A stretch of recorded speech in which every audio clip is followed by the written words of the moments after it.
السلام علیکم۔ دل میں اللہ کے ساتھ کا احساس زندہ ہو تو کندھوں پر رکھے غم کے پہاڑ بھی ہلکے ہو جاتے ہیں۔ اللہ ہر بوجھ کو ہلکا کرنے کے لیے کافی ہے۔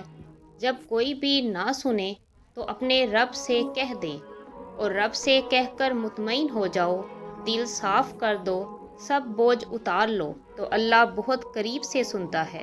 اللہ کی محبت کی اس سے بڑھ کر اور کیا دلیل چاہیے کہ اتنے گناہوں کے باوجود بھی وہ ہمیں ڈھانپ کر لوگوں میں عزت دیتا ہے۔ بہترین آنکھ وہ ہے جس سے انسان اپنے اندر جھانک سکے۔ مخلصی سب سے زیادہ پرکشش جذبہ ہے۔ اگر آپ کسی کو کچھ دے نہیں سکتے تب بھی اسے اچھے الفاظ دے سکتے ہیں۔ الفاظ لہجہ نہیں، تاثیر رکھتے ہیں۔ مت بھولیں کہ جنت ان لوگوں سے بھری ہوگی جنہوں نے گناہ کے بعد سچی توبہ کر لی۔ حالات بتا رہے ہیں دنیا بھر کے، ہمارا رب ہمارے اعمال سے ناراض ہے۔ جو تمہیں خوشی میں یاد آئے تو سمجھو تم اس سے محبت کرتے ہو، اور جو تمہیں غم میں یاد آئے تو سمجھو وہ تم سے محبت کرتا ہے۔ مخلص لوگ روٹھ جائیں تو انہیں منا لیا کرو، مطلبی لوگ چھوڑ جائیں تو رب کا شکر ادا کیا کرو۔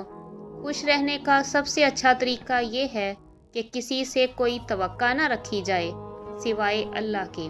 خاموشی ایک ایسی عبادت ہے، فرشتے اسے لکھ نہیں سکتے، شیطان اسے بگاڑ نہیں سکتا، اور رب کے سوا اسے کوئی جان نہیں سکتا۔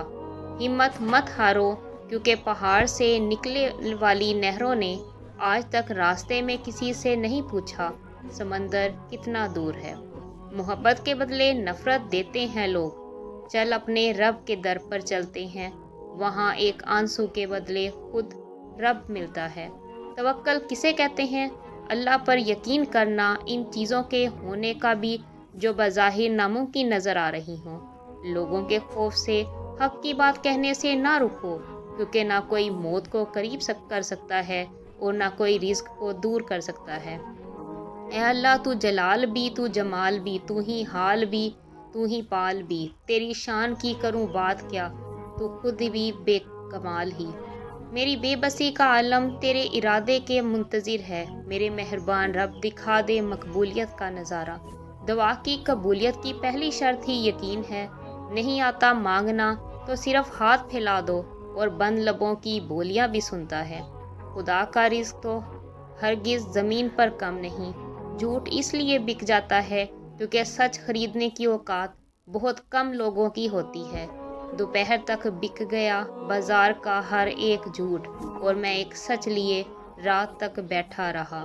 خاموش رہو، صرف خدا ہی تمہارے دل کا بوجھ ہلکا کر سکتا ہے۔ مقام شکر ہے صوفی، خدا کے ہاتھ ہے روزی۔ اگر یہ حق بھی انسان کو دیا ہوتا تو کیا ہوتا؟ اے بندے، جس نے تجھے بنایا اس سے بہتر تجھے اور کون سمجھے گا؟ بس اس پر بھروسہ رکھ۔ جو لوگ آپ کو حق پر ہوتے ہوئے بھی غلط سمجھتے ہیں، ان سے کوئی شکوہ نہ کیجیے، کیونکہ جس کی جتنی سمجھ ہوتی ہے وہ اتنا ہی سمجھتا ہے۔ اگر کسی دن درد زیادہ ہو جائے تو شکایت مت کرنا، بس یہ کہنا میرا رب بہت عظیم ہے۔ معجزے کرنا اللہ کا کام ہے، ہمارا کام بہت آسان ہے۔ دعا، صبر اور یقین۔ وہاں بیٹھ کر رونا دل کو سکون دیتا ہے جہاں اللہ کے سوا کوئی دیکھنے والا نہ ہو۔ اگر تو چاہتا ہے کہ خدا تجھ پر مہربان ہو تو اللہ کی مخلوق سے بھلائی کر۔ ذکر الہی کر کے خود کو غافل یہ لوگ کہتے ہیں قلب سکون میسر کیوں نہیں۔ مشکلات سے پریشان نہ ہو، بہت جلد اللہ تمہیں اتنا نوازے گا کہ تم خوش ہو جاؤ گے۔ دوسروں کے بارے میں اچھا گمان رکھنا بہترین عبادت ہے۔ ہمیشہ سچ بولو تاکہ تمہیں قسم کھانے کی ضرورت نہ پڑے۔ لوگوں کی محبت پانی کے بلبلے جیسی ہے، زیادہ دیر نہیں رہتی، مگر اللہ کی محبت آب حیات ہے، ایک ایسا امر ہے جو کبھی ختم نہیں ہوتا۔ محبوب بننا تو ہر کسی کے بس میں نہیں، لیکن عاشق بننا بہت آسان ہے۔ اگر اللہ نے تمہیں اپنا محبوب نہیں بنایا تو تم اس کے عاشق بن کر زندگی کا لطف اٹھاؤ۔ تہلکہ مچا دیتی ہے عرش آسمانی پر محبت، جب جوانی میں خدا کا نام لیتی ہے۔ ہر عروج کو زوال ہے، یہی تو رب کا کمال ہے۔ جب وہ کسی کام کے ہونے کا ارادہ کر لیتا ہے تو وہ اس کام کے مکمل ہونے کا اشارہ کر دیتا ہے۔ بس پھر جو ممکن ہو اور جو ناممکن ہو سب ہو جاتا ہے۔ اللہ تعالیٰ فرماتا ہے اور تمہارا رب سب سے بہترین تدبیر کرنے والا ہے۔ رو کر مانگ لیا کرو رب سے، اسے کسی کے رونے پر ہنسی نہیں آتی۔ کامیابی یہ نہیں کہ آپ کتنے خوش ہیں، کامیابی یہ ہے کہ آپ کا رب آپ سے کتنا خوش ہے۔ کسی سے محبت کا بہترین طریقہ یہ ہے کہ اسے اپنی دعاؤں میں ہمیشہ یاد رکھا جائے۔ میں دکھاوا کروں کس لیے، کس کے آگے؟ یہاں روز محشر میرا حساب خدا لے گا، کوئی انسان نہیں۔ آزمائش جتنی سخت ہوگی انعام بھی اتنا ہی اچھا ملے گا۔ اللہ کے فیصلے ہماری خواہشات سے بہتر ہیں۔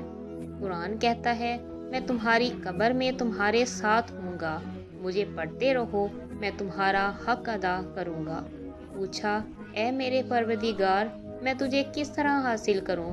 ارشاد ہوا کہ اپنے نفس کو چھوڑ اور آجا۔ کتنا آسان ہے ظاہر میں وضو سے رہنا، کتنا دشوار ہے باطن کو نمازی رکھنا۔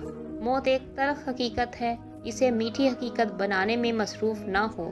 اچھے دن تمہارے پاس نہیں آئیں گے بلکہ تمہیں خود ان کے پاس جانا چاہیے۔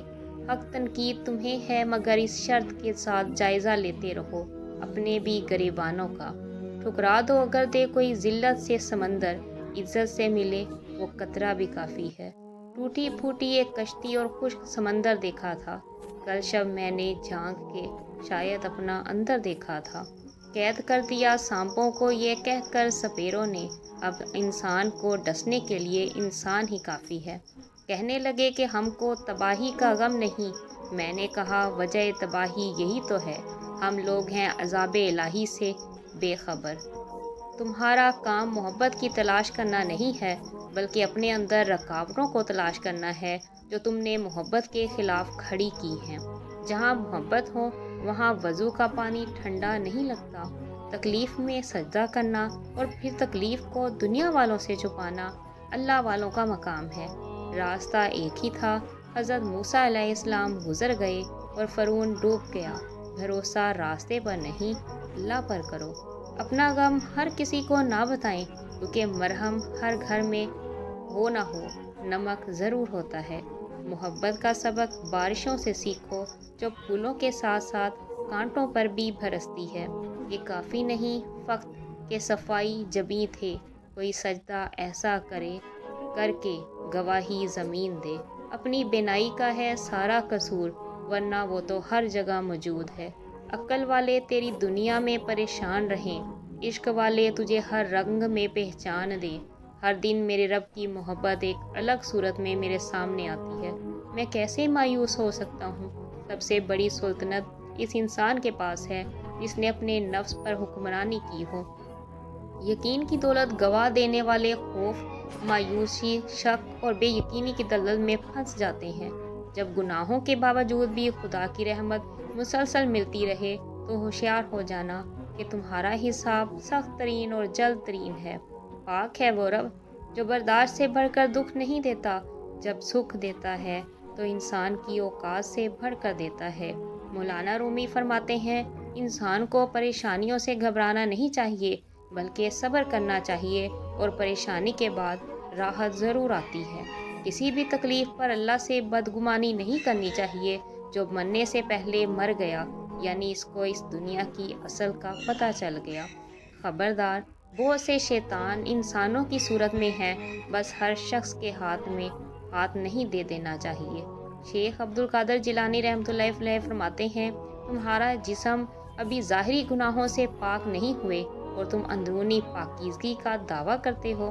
تم مخلوق سے تو درست رویہ رکھتے نہیں اور خالق سے درست رویہ رکھنے کا دعویٰ کرتے ہو۔ زندگی اور قسمت کا پتہ اگر ذائچوں، گنتیوں، لکیروں اور ستاروں سے لگنے لگتا تو پھر اللہ انسان کو عقل نہ دیتا، صرف یہی چیزیں دے کر دنیا میں اتار دیتا۔